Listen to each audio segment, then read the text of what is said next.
el bloque educativo, el bloque que habla de los problemas de la educación en nuestro país, a cargo de Carla Gamberini, comienza en este momento. Carla, ¿cómo te va? Buenos días. Hola, Carlos, buenos días. ¿Qué novedades nos traes hoy? ¿De qué vamos a hablar el día de hoy? Hoy vamos a hablar de las tablets que se repartieron en pandemia, que llegaron a los sectores más vulnerables del país, tanto rurales como urbanos, que se supone que beneficiaron a cerca de 1 millón de estudiantes. Hoy vamos a hablar de si funcionaron o no. Entonces, hace algunas semanas, en septiembre, en verdad, se filtró un informe del Ministerio de Educación, del área de medición, que evaluaba el impacto de las tablets para los aprendizajes, que fueron el principal objetivo de entregarlas, que los chicos pudieran continuar su aprendizaje. Entonces, vamos a ver un poquito este informe y vamos a ver si funcionaron o no. Me parece valioso. Solamente recuérdame, ¿las tablets se entregaron cuándo? Las tablets se entregaron durante el periodo de pandemia. Okay. De hecho, en 2020, en ese momento, el presidente, que era Martín Vizcarra, salió a decir, vamos a entregar tablets con chips de conectividad. Me acuerdo, sí. Y la entrega demoró bastante. De hecho, se terminaron de entregar hacia 21, algunas incluso 22. Entonces, hoy se ha evaluado hacia qué transformación hubo hacia cierre del 22 para las escuelas donde se intervino con tablets. Un poquito el contexto fue 938 millones de soles invertidos, que implicaron tablets, 841.000 tablets, chips de conectividad, recursos educativos que iban en esa tablet, distribución, porque la distribución suele ser bien complicada, especialmente cuando se va a áreas rurales, y capacitación. Y el objetivo, ¿cuál era? Brindar oportunidades de aprendizajes a los estudiantes para cerrar brechas. Entonces, este era el proyecto, ¿no? Que además lo recordamos que se anunció con bombos y platillos. Se ha hecho una evaluación de impacto de estas tablets. Lo hizo el Ministerio de Educación, la unidad de seguimiento y evaluación, y como les digo, se filtró el informe y se evaluaron 758 escuelas, la mitad como control, es decir, no recibieron tablets, y la mitad que sí recibieron tablets, ¿no? Y se consideró entonces medir a las escuelas que ya habían tenido evaluación de aprendizajes antes para ver si es que se habían incrementado o no los aprendizajes. Entonces vamos a ver qué se logró. Carla, perdóname. Sí. Es una evaluación de impacto de aprendizaje, es decir, ¿cuánto aprendieron los chicos a partir del recurso? Correcto. Okay. Entonces, es una evaluación de impacto de la estrategia en general. Okay. Y ellos identifican 3 elementos, pero vamos a resaltar luego aprendizajes y les voy a contar por qué. Entonces, primero, resultados de la evaluación de impacto. Efectivamente, incrementó el acceso a dispositivos. Es decir, en este cuadrito, si es que vemos, si es que vemos los estudiantes que tuvieron acceso a tablet porque el Minedu la entregó, es bastante mayor que los estudiantes que de manera propia, el grupo de control, tuvieron acceso a tablets. Entonces, en todo caso se cumplió que se incrementó el acceso en tanto dar un dispositivo a alguien. Segundo elemento que no se cumplió tanto fue que el tema de la conectividad. Realmente no hubieron resultados significativos entre los que recibieron tablet de Minedu y quienes no recibieron. Entonces, estas son las dos cosas de acceso que son importantes, pero el foco era continuar aprendizajes, era efectivamente que los chicos logren aprender con las tablets. Y cuando se ha hecho la medición en niveles de logro de matemática y de lectura, porque son los dos que se contemplan en la evaluación nacional, cuando se ha hecho esta medición, básicamente la conclusión ha sido tajante. No se aprecian efectos atribuibles a la estrategia. ¿Has invertido 1.000 millones de soles y ese es el resultado, Carla? Eso es lo preocupante y yo creo que lo más triste, y no sabía qué otra palabra usar, es que esto ya se predecía, porque la estrategia se enfocó nuevamente en comprar infraestructura, sin embargo, no se enfocó en cómo esa infraestructura, con una estrategia pedagógica completa y formación docente y formación de familias, como en estos ejes no se enfocó. Y ya Perú tenía la gran experiencia de One Laptop Per Child, una laptop por niño, que ya había demostrado que solo invertir en infraestructura no funcionaba. Y hoy se hizo lo mismo y resultó igual. Un montón de plata invertida para no lograrlo. Entonces vamos a ver este cuadrito súper rápido. Aquí podemos ver los diferentes años que hay. Entonces vemos la evaluación de aprendizaje y vemos que efectivamente cuando se entrega las tablets no hay diferencia significativa en aprendizajes, ni en matemática ni en lectura. Y esto es una conclusión bastante dura para una estrategia que nos costó tanto y que además fue la estrategia principal para salvar aprendizajes en pandemia. Es descorazonador. Lo Qué es bestia. bien preocupante. Entonces, ¿qué dice el mismo informe? ¿Por qué no funcionó la estrategia? A ver. Y voy a ir de atrás para adelante, esta es su tercera conclusión, pero creo que es la más importante de resaltar. Hubo poca incorporación de la tecnología educativa en la práctica pedagógica, que es lo que les venía contando. Ya se sabía, y esto no solo en Perú con One Laptop Per Child, que fracasó, sino también a nivel internacional, toda estrategia de tecnología que no incorpora el elemento tecnológico, es decir, el dispositivo, la computadora, la tablet, al proceso de aprendizaje, no va a funcionar para impactar. Entonces, ¿qué pasó? La tablet se orientó más a un uso utilitario, más que pedagógico. O sea, los chicos básicamente lo tenían para conectarse a internet, pero no para aprender.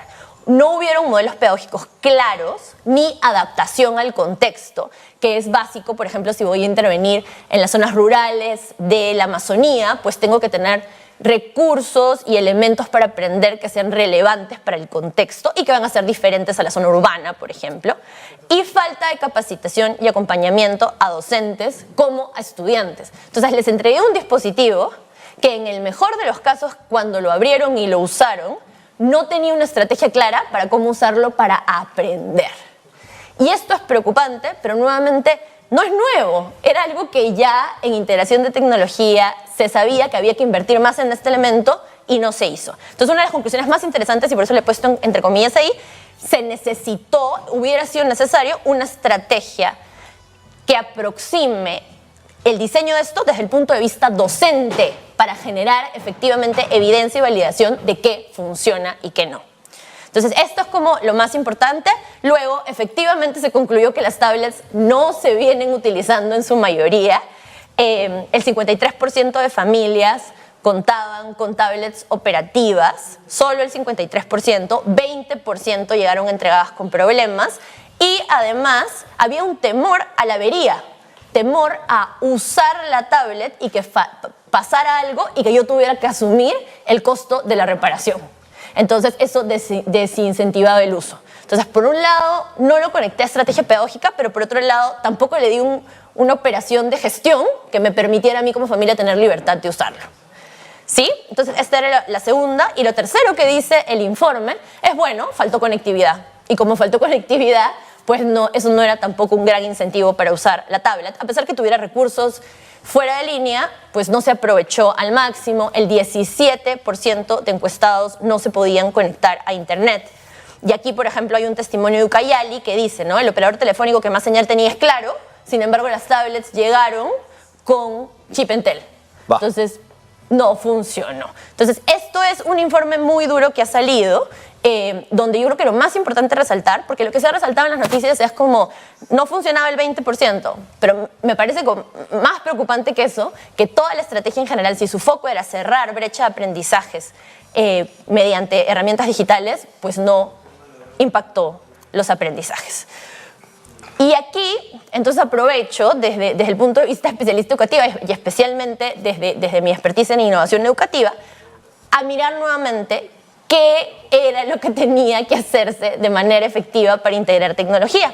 Y aquí traigo un modelo, que es un modelo internacional que se llama 4 in Balance o 4 en balance, que nos ayuda a entender cuándo la infraestructura tecnológica sí puede impactar en aprendizajes. Entonces, hay cuando 4 elementos se fusionan. Entonces, el primero es efectivamente brindar la infraestructura, que este proyecto sí cumplió con a cierta medida, pero le faltaron los otros 3, que es 1, trabajar en la visión compartida de este objetivo a nivel de docentes, directivos, estudiantes y familias, y para esto hay estrategias específicas en las cuales se puede invertir para trabajar en la construcción de esta visión compartida y que todos nos comprometamos con el objetivo de integrar tecnología para el aprendizaje. Segundo elemento, las competencias docentes y de gestión para poder hacerlo, es decir, formación docente. No puedo pretender que solamente porque doy un dispositivo como este, pues mágicamente las personas van a usarlos para el aprendizaje. y entonces hay que invertir muchísimo en esa capacitación. Había un elemento en este proyecto de capacitación, pero no era suficientemente fuerte, no era relevante, no era una estrategia pedagógica clara y lo peor, no se construyó con los docentes. Entonces no impactó en ellos. Y lo cuarto es recursos educativos digitales. Entonces, si voy a dar una tablet, tengo que darla con recursos que sean relevantes para los docentes de las zonas que las vayan a usar, para los estudiantes y que puedan ser diversificados para diferentes formas de aprender también. Entonces, aquí hay como 4 elementos que siempre son muy importantes en los proyectos de tecnología y que nos dicen un poco por qué este proyecto no funcionó, porque se puso la mayor parte de dinero en el aparato, en el dispositivo, y un dispositivo solo no te garantiza aprendizajes. Carla, pero yo recuerdo que se dijo, por ejemplo, para el tema de la conectividad, que las tablets iban a tener un sistema offline que les iba a permitir conectarse sin necesidad de tener esa conectividad plena a Internet.